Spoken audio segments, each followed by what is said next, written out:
Hey everybody, welcome to the Fired Up with CJ show. Today we have author Dr. Carrol McLaughlin, and we are going to be talking about her book, Manifest Moment to Moment, 8 Principles Create the Life You Truly Desire.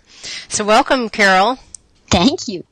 So I'm really excited about this book. You know, over the last, probably 10 years, a little bit plus, maybe a little bit over 10 years, I've been navigating towards this goal of finding the life you truly desire. And it's interesting, you know, it started off with I changed my job, and then I really examined my family life and what I wanted my family life to be about. And more recently, I've been thinking about how one navigates towards joy.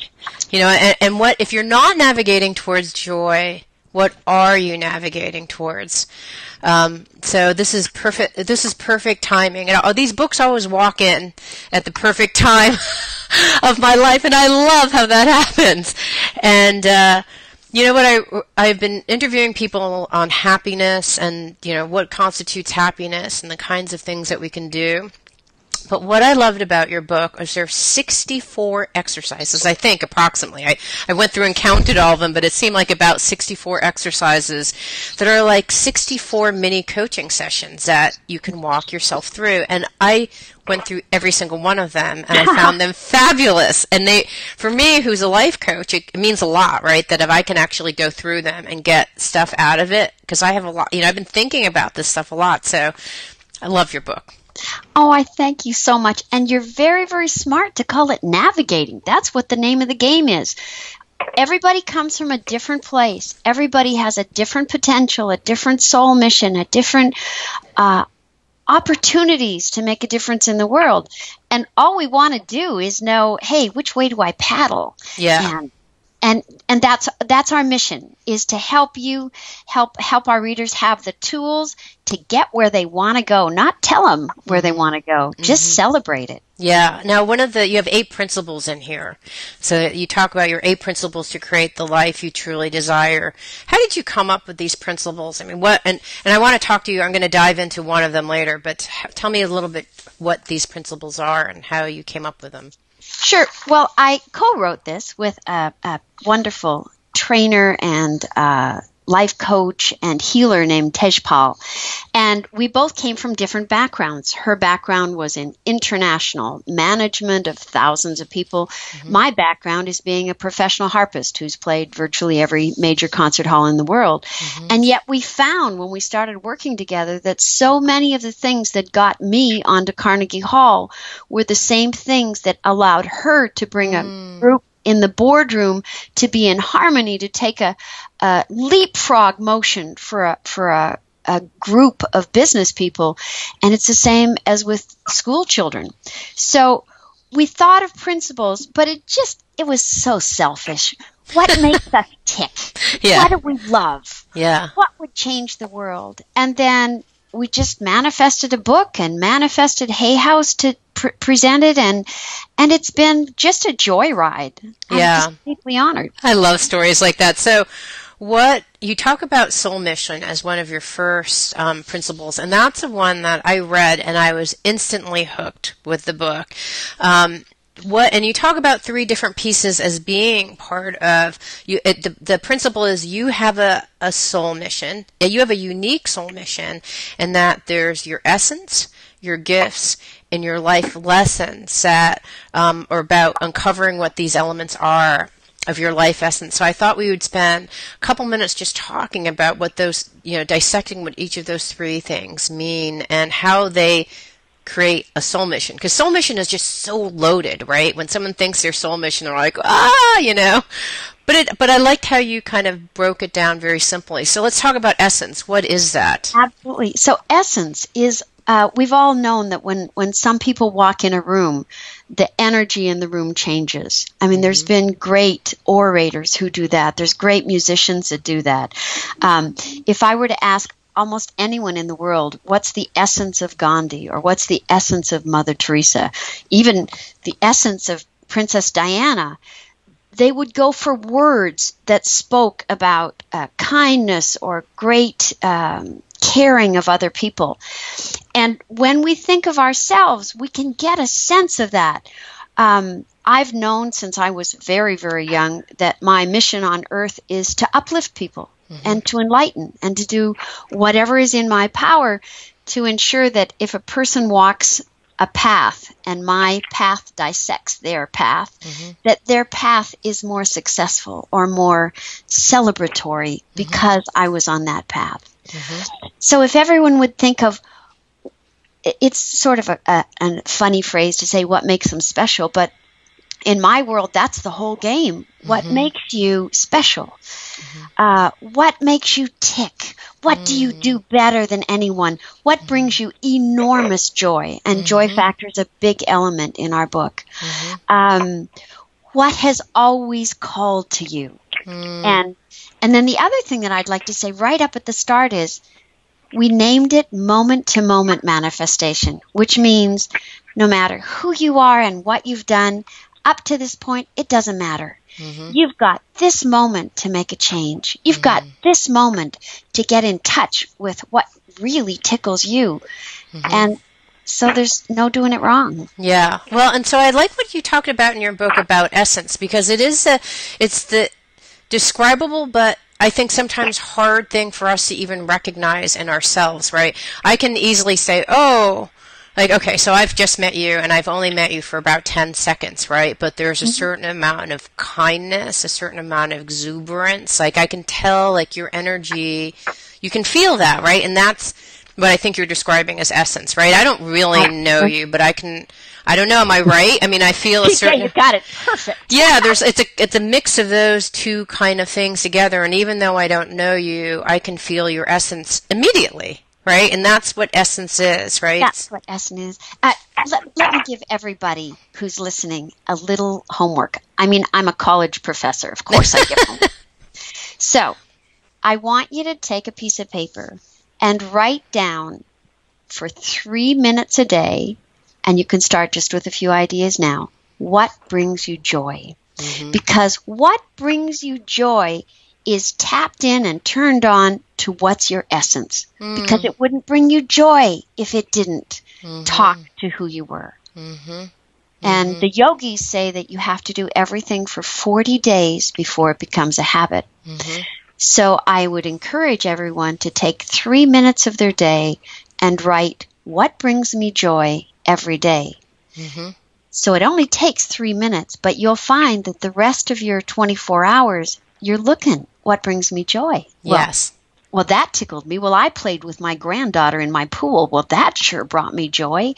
And you list those things, and then, as we know from the power of attraction, what you start thinking about, you're thinking about your joy. Yeah. All of a sudden, it grows. Yeah, and that's how one actually identifies their essence, is through this exercise of joy, right? Figure out what your joy is, and you'll figure out what your essence is. So, like, if I think about what brought me joy today, I thought, well, actually having lunch with my sons, I was really busy because I didn't have a lot of time, but I sat down, and what I really enjoyed about it was connecting with them. And so the high thing about what I love doing, and my essence is about connecting, I think. I don't know if that's my essence, but at least I can look at that as one piece of information about something that is part of my essence.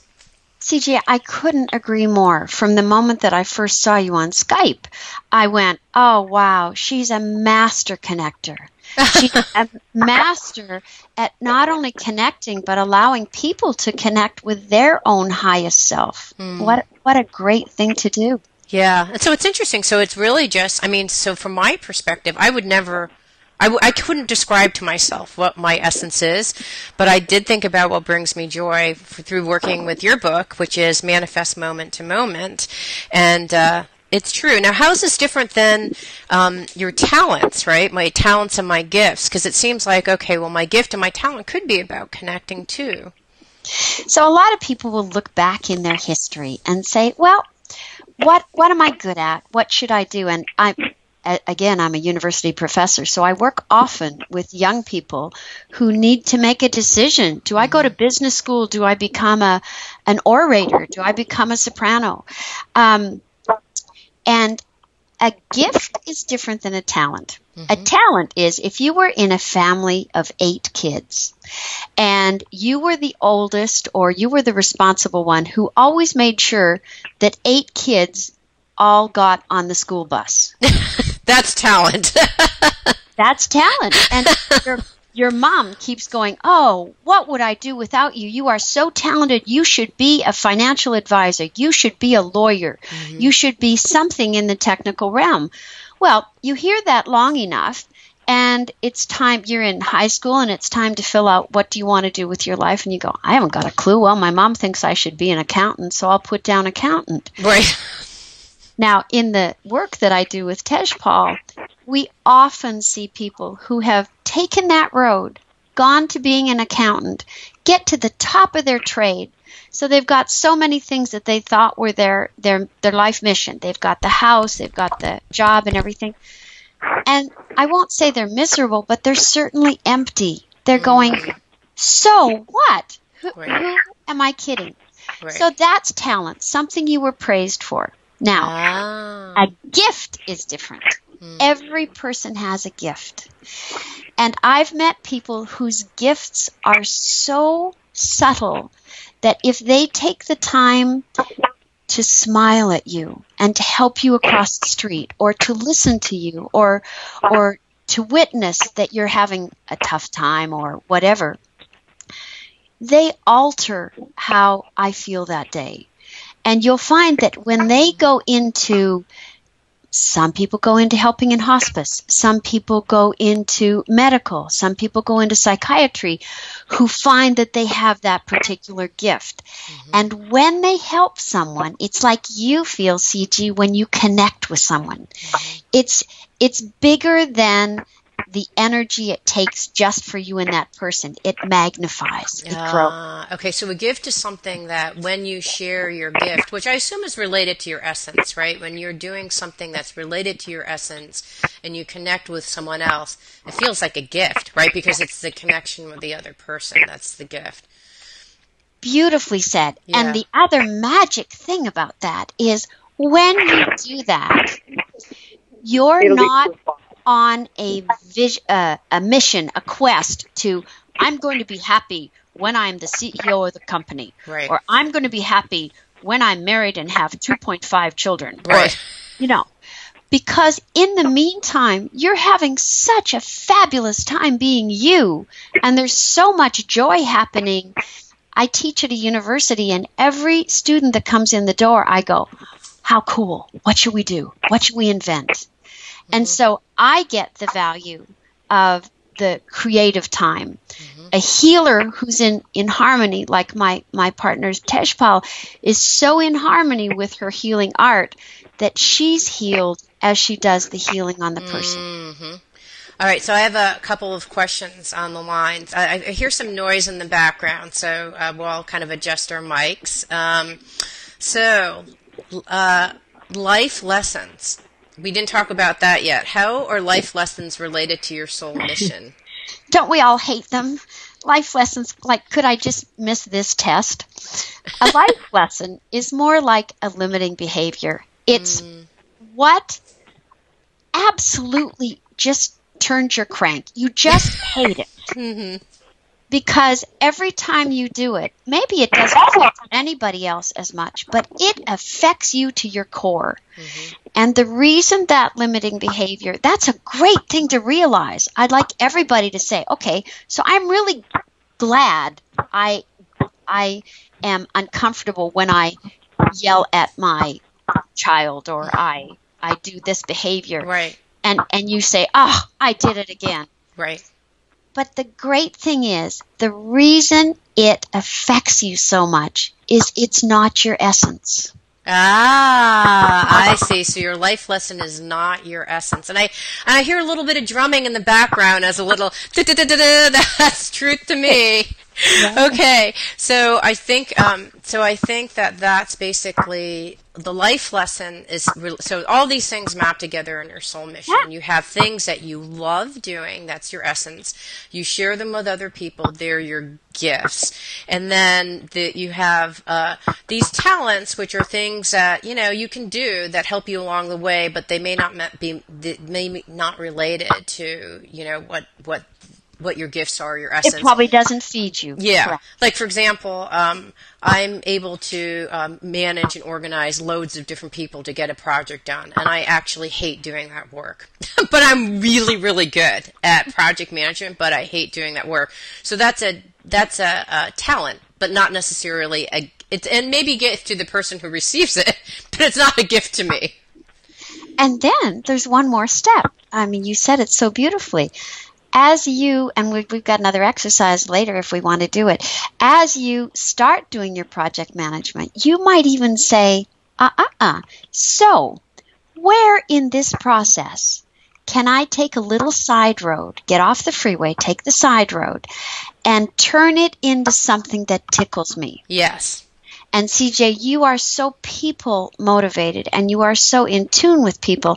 I bet there's different ways maybe to empower somebody to take over some of it. You'll get the joy factor of, wow, A, I don't have to do it. B, they're learning to do it. C, That's a really good idea. Why haven't I thought about that? I have been thinking about interns, so I think that's fantastic. Okay, so we actually have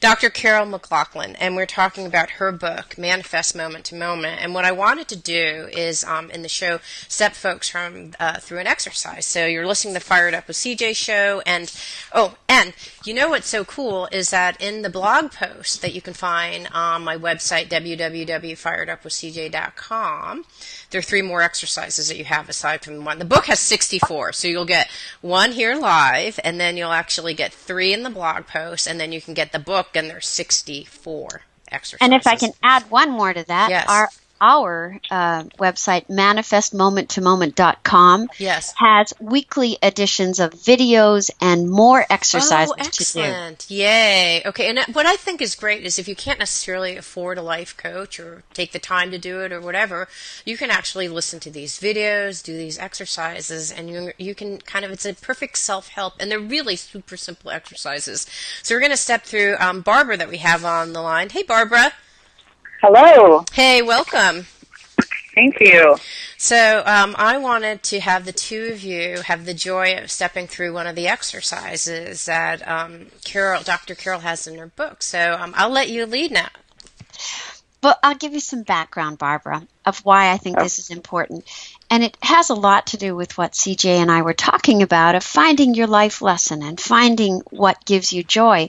But sometimes we lose track of that as we grow older and as we have the input of family and the input of teachers, etc.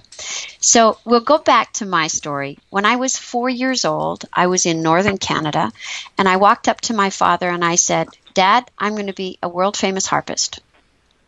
Luckily, my father said, "Great! I think that's a wonderful idea. Do you suppose we should buy a harp or find a teacher?"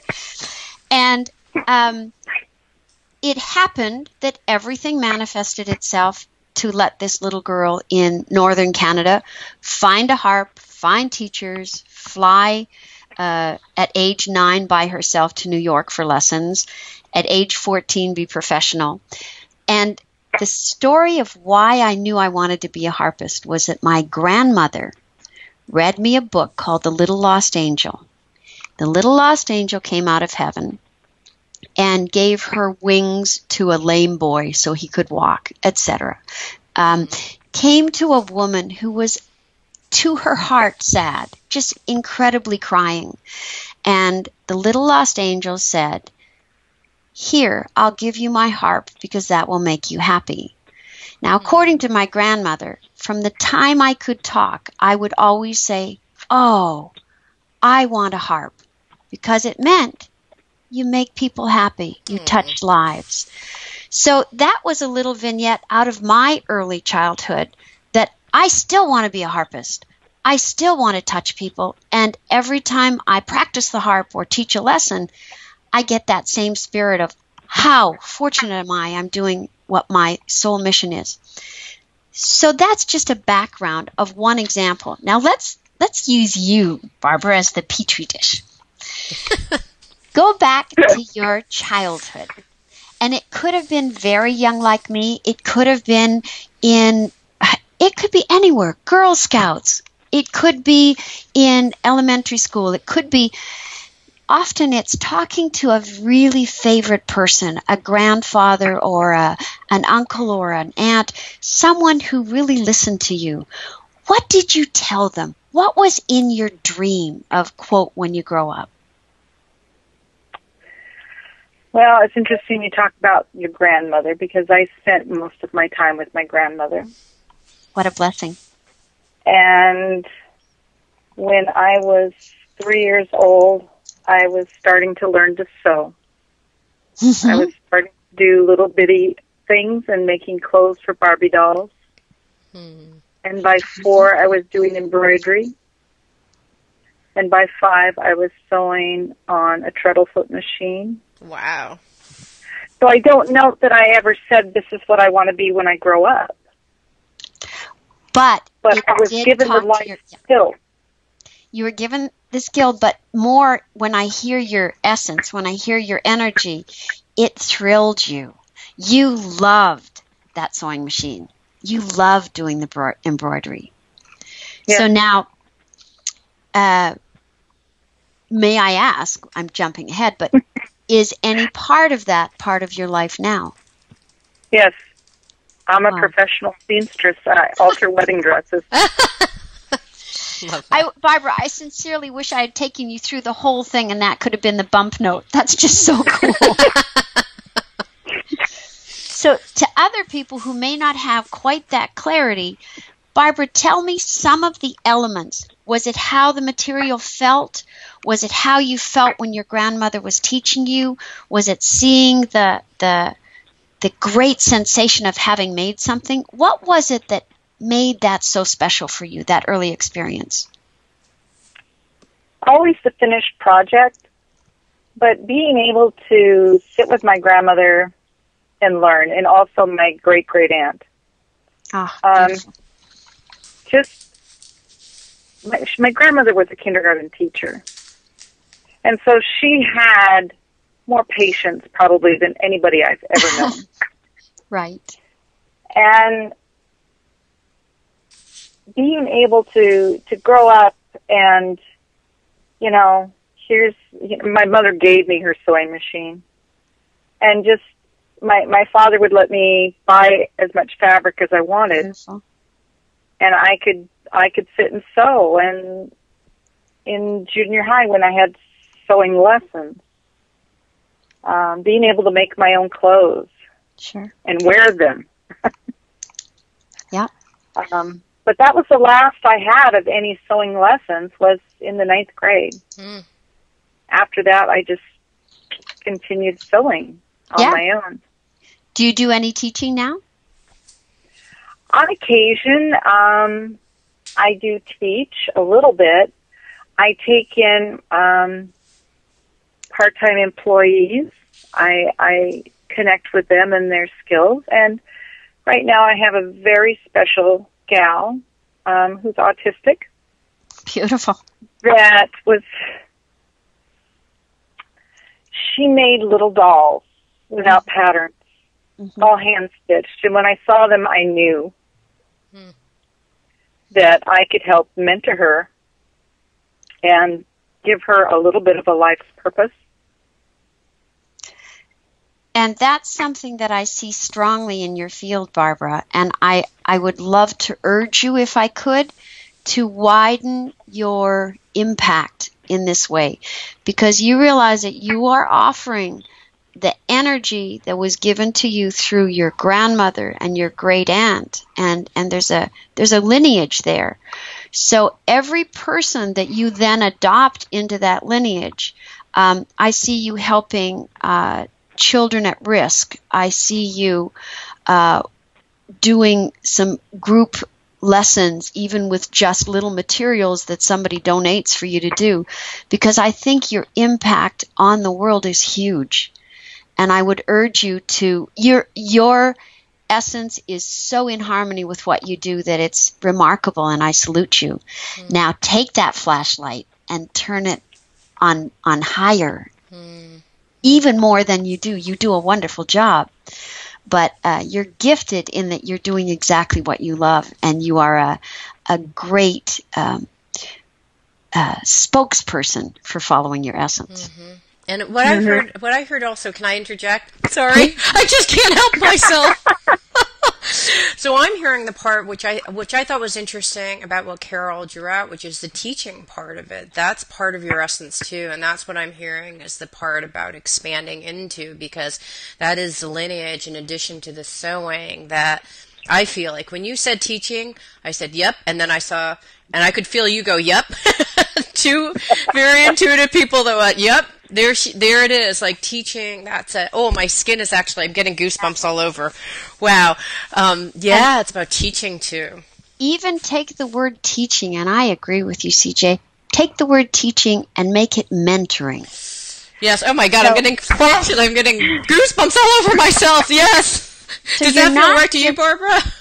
Teaching allows me to share my knowledge, but mentoring allows that knowledge to grow. There's a sign, I'm in my teaching studio right now, and there's a sign that says, to be a truly great teacher, you must have your student overachieve beyond what you were capable of.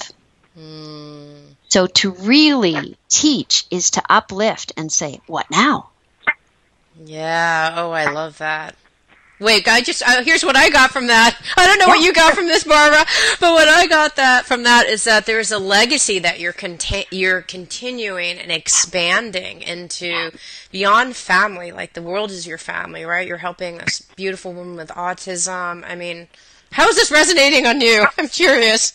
Well, what resonates is that, yes, my grandmother was truly a very great teacher, and I've been able to exceed and become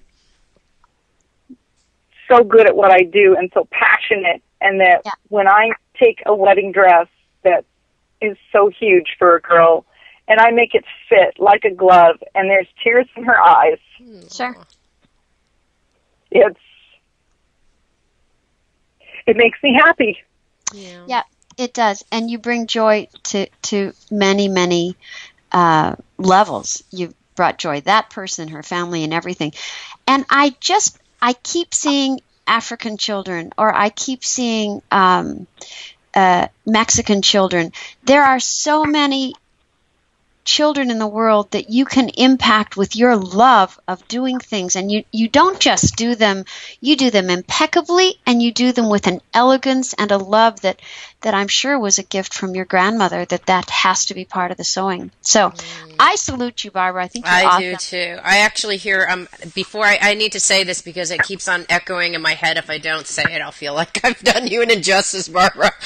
But what I keep on hearing in my head is love. This is your ultimate, if everyone on earth is an expression of love, this is the way that you bring your love to us all. And it's a beautiful thing. I mean, when you were describing the work that you do for a bride, it just was said with so much love. That's what I felt. Did you feel that too?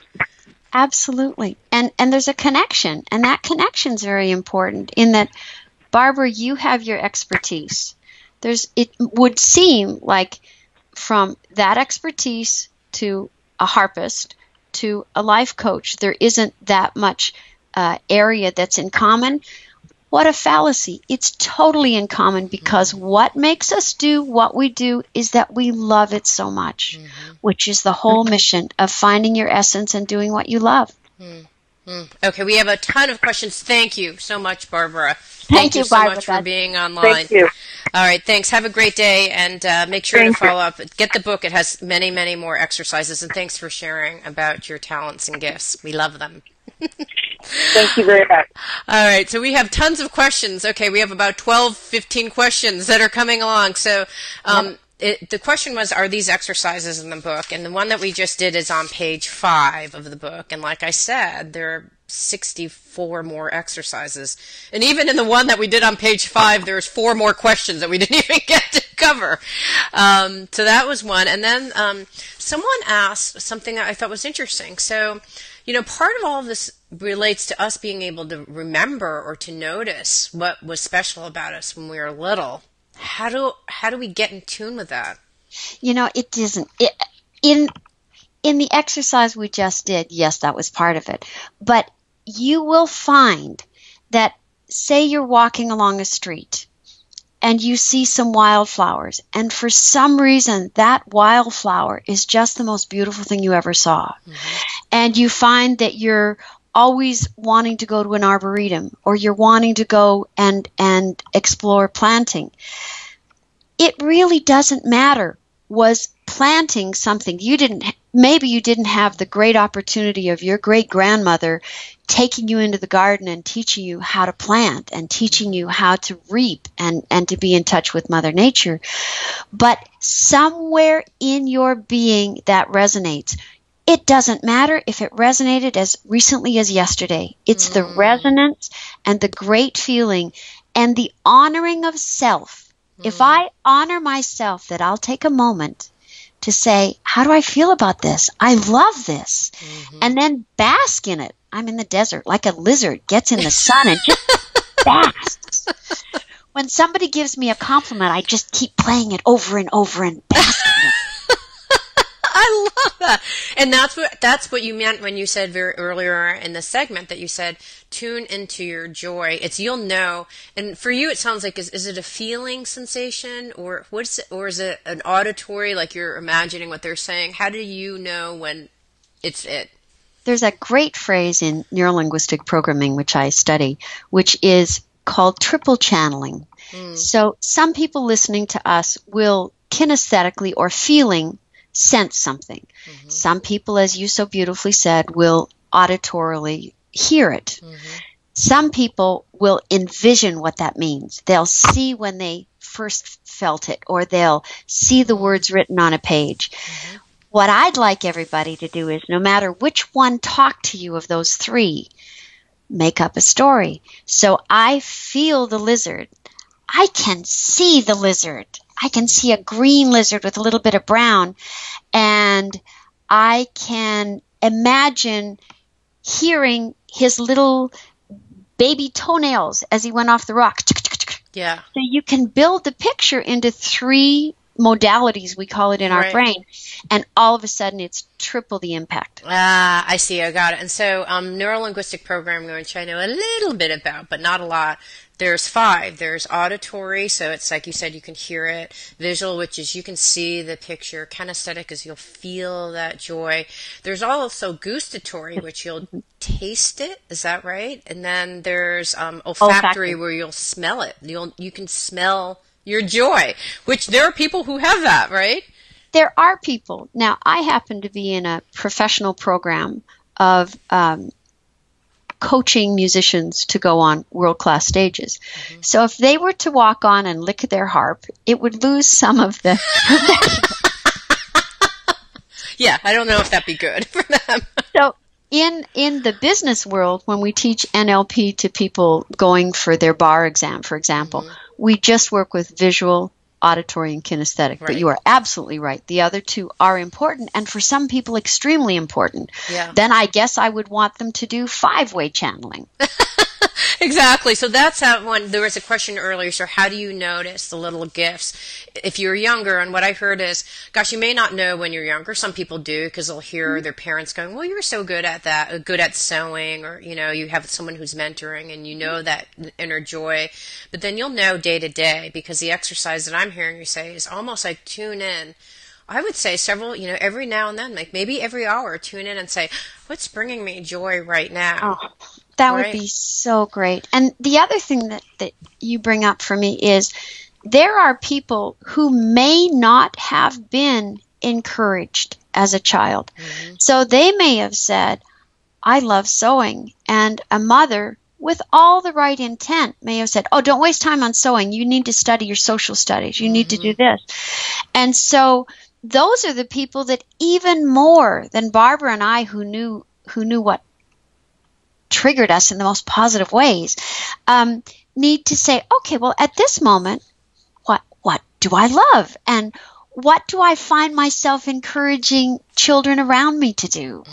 And what brings me joy when I see somebody do it? So it's a great treasure hunt, and the treasures are always there. And I think sometimes they take a little bit of digging. So, for example, when I did the exercise, I remember you'd asked one question about, let me see which one it was. It was, when I was young, what did I want to do when I grew up? And I wanted to be a ballerina. Now, I'm not dancing now, and I actually can dance relatively well, but I'm not a ballerina, nor am I on that trajectory. But I think when I was like, well, how's that related?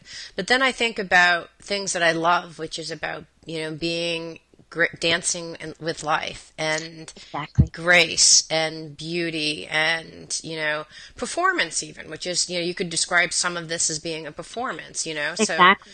So I think sometimes even when you do find those things, it takes a little bit of mining that data to figure out what that may mean about what your essence is. Absolutely. And I think another one for you, CJ, is when you think of a ballerina, you think of perfection, and you think of elegance, and you think of being very much in tune. And when I access your energy, you are very concerned with being in tune, with striking the right note, the right phrase, the right tone with someone to help them achieve a better life. So you're really kind of like a very elegant ballet dancer of energy and of helping people and of words and of making things happen. Interesting, but that would take a little bit of time. Then thank you. Thank you. Bask in the glory of what you just said, right? Joy, happiness. I'm too fast forward to okay, thank you, next. But I think your point is relevant to bask in the joy of those things. So thank you. Thank you. And I think that so these exercises of joy take a little bit of work. I mean, I think a little bit, and sometimes they're not. Like in Barbara's case, in your case, you kind of knew immediately, You know what? right? I'd love to take work out of joy. Why don't we say it takes 3 minutes? 3 minutes. And just think, what's joyful? And, I mean, it's like gratitudes. There's a lot of work today done with gratitudes. And I personally have a little game that I'd love to share with people. Sure. So at night I hold my hand up and I think of in the morning. In the morning I wake up. The first thoughts I have is of gratitude. So each finger represents something I'm grateful for. At night I think of 5 gratitudes. And often I will pre-plan. I will say, I am so great, and I did this, I am so grateful that I loved CJ and had a great interview with her. So I'm saying gratitudes for something that happened to come true. Ah. It's cheating the system, but hey, it worked. Bask in it. I love it. Okay, so the other questions, how do we realize the things that we should be doing? So I think that's another, I think it's finding your joy, but then like in my particular case, like the ballerina, it wasn't really clear to me what I should be doing. My process has just been following your joy, and eventually you will approach what you should be doing. What's your approach, or what have you found? Well, the should word is very near to swearing in my world. You can fill in the blanks. Yeah. But if I thought I should do this, I think my inner Carol would say, why? Why should I do that? And if your answer to why I should do that is it will help my career, then I'll say, why should I help my career? And the answer is going to be because it allows you to have a swimming pool for your grandchildren. Well, why do I want to do that? Because of joy. So I got down to joy. And so as we think what we should do, often that's external pressure. That's somebody's voice, probably your mom's, your teacher, a mentor, saying you should do this. But it is my belief that true greatness in your life happens when you inside want it. You just want it. I really want to do this. And if you're smart enough, you can find a way to do what you really want and have it appear that it's what you should do. Yes, I'm hearing you. So for the person who asked, how do we realize it's things we should be doing? The operative thing is, what are the things that you think you should be doing? And then if you trace that down, you're going to get to your joy, right? Like you did about the pool, right? So that's your process, is ask, why is the should in there, and actually trace that down. And when you start tracing it down, you'll get to your joy. And you can get there pretty fast. Why do I want to do this? Instead of why should I do this, say, why do I want to do this? And then it's clear why you want to do it. Maybe there's a faster way to get there. Right. Yes, that's a really good point. I love that. All right, so another question. Where do you learn the connection from the past to what you should be doing? Where do you learn the connection from the past and what you should be doing? So I think that was the question you're asking in the background, like what, can think about when you're a kid. And yeah. When you're a child, you don't have quite so many filters on your being. Yeah. You don't filter from, but is this appropriate? Can I afford this? Am I the right gender? Am I the right education to do this? You just are attracted. So what we're hoping that you'll do is just say, what am I attracted to doing? And when you do that, I happen to believe, and we state in the book, that you can get through life going step by step by step by step, or you can get through life by standing on that one step, being the lizard, basking, thinking, what would really be wonderful is if CJ called me and wanted me to be on her show. And then you don't take a step, you take a leapfrog, and you're up here. And so it's not a to-do list, it's a to-love list. It's a what tickles me. Yeah, I love that. It changes the whole way you think about those shoulds or things that you feel like you have to do. It's I'm moving forward to the next thing. I love it. I love it. Okay. So this was, oh my gosh, the questions are multitudinous. There's so many. What if you're... I love it. Okay. So, and I think that we answered this before, but the person was asking, what if your family didn't pass things down? In Barbara's case, her grandmother and aunt passed down the love for these kind of things. But what I heard you say is, you'll find, just do stuff today pick today. We are human beings. We have generations before us that we may never know about. But there are things that I know, I love, and it must be in my soul. It must be in my body. It must be in my genes. It must be in my DNA, because it wasn't, quote, handed down. Right. But on a broader sense it was. And on an even more spiritual sense, if it serves others, if it doesn't do harm to anyone, and if it brings me joy and others, wow, who cares what it came from? Yeah, that's true. Okay, so other questions. Are you psychic? And it seems like you've said, you're seeing auras and you're saying what I see. So are you psychic as well? I'd like to tell a little story. Okay. I live in Tucson, and my mother used to visit and live in my guest house for 6 months of the year because she was Canadian. So she had to go back to Canada for summers. And I was at my sink, and it was 2:11 in the afternoon. And I went, my mom's had an accident. And I went to the phone and I called my uncle in Canada, and my mother's name was Ida. I said, "Where's Ida? She needs help." And my uncle said, "No, she was just here. We had lunch. She's on the road. She's headed to Edmonton." And he wouldn't listen to me. So I pull out my 411 and I call all the hospitals on the road between Red Deer and Edmonton. The second hospital I called, the lady said, "Oh yeah, Ida McLaughlin. She's on a gurney right in front of me. She's just going in for observation. She was in a car accident. Do you want to talk to her?" Wow. And she handed the phone to my mom, and Mom said, "Yeah, I thought you'd be calling. I'm okay. Don't worry, they wouldn't let me." But so yes, you are psychic, very psychic. I say think many of us are. We just have a knowing. We just know when something's off. And so I'm deeply grateful for that gift that's been in my family for generations. There you go. So. Yeah. All right. So someone asked it's an interesting question actually about, and I love that. So the answer is yes, you are psychic. I would like to say I think we all are. I think we all are too. I think all of us can kind of relate to a story that's kind of similar to that because we all have intuitive psychic abilities. Okay, so someone asked a question which I thought was interesting is because you actually went back to your childhood, but could it be from past lives that your interest is derived from?